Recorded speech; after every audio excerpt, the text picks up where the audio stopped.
জ্বর যার, মুল্লুক তার। বনের রাজা ছিল সিংহ, যার গর্জনে কাঁপত চারদিক। সে ন্যায়বিচার করত, দুর্বলদের রক্ষা করত। কিন্তু সময়ের সাথে সাথে সে বুড়িয়ে গেল, আর তখনই এক চতুর শিয়াল এসে বলল, শক্তি নয়, বুদ্ধি আসল। এবার থেকে আমি এই বন শাসন করব। প্রাণীরা ভাবল, হয়তো এবার নতুন কিছু হবে। কিন্তু শিয়াল কেবল মিষ্টি কথা বলতে জানত, হিংস্র শত্রুর সামনে দাঁড়ানোর সাহস তার ছিল না। একদিন বনের বাইরে থেকে কয়েকটি হিংস্র বাঘ এসে বলল, এখন থেকে এই বন আমাদের। আমরা যা বলবো সেটাই আইন। শিয়াল তখন ভয় পেয়ে পালালো। দুর্বল প্রাণীরা আতঙ্কে পড়ে গেল, কারণ তারা জানত এবার এই বাঘেরা তাদের ওপর শাসন করবে, শোষণ করবে। কিন্তু তখনই সেই বৃদ্ধ সিংহ আস্তে আস্তে সামনে এল। তার গায়ে বয়সের ছাপ, পায়ের শক্তি কমে গেছে, কিন্তু তার চোখে এখনো আত্মবিশ্বাসের দীপ্তি। সে হিংস্র বাঘদের সামনে গিয়ে গম্ভীর কণ্ঠে বলল, শক্তি যদি সবকিছু হয়, তবে জানো কি, আমি এখনো এই বনের সবচেয়ে ভয়ঙ্কর শিকারী।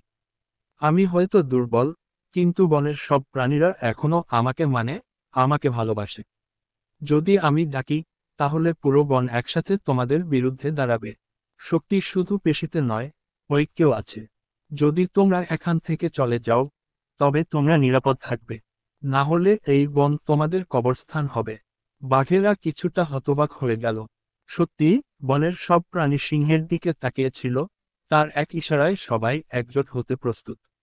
সংখ্যার দিক থেকে তারা বেশি, আর একবার যদি সবাই একসাথে ঝাঁপিয়ে পড়ে, তবে বাঘেরা পালানোর পথ পাবে না।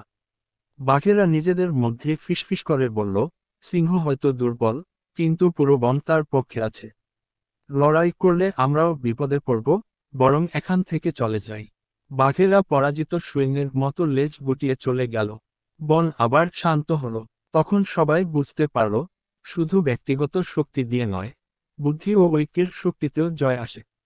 আর সেই দিন থেকে বনের সবাই শিখল, জ্বর যার, মুল্লুক তার কথাটা সবসময় সত্যি নয়, যদি বুদ্ধি, সাহস আর ঐক্য থাকে।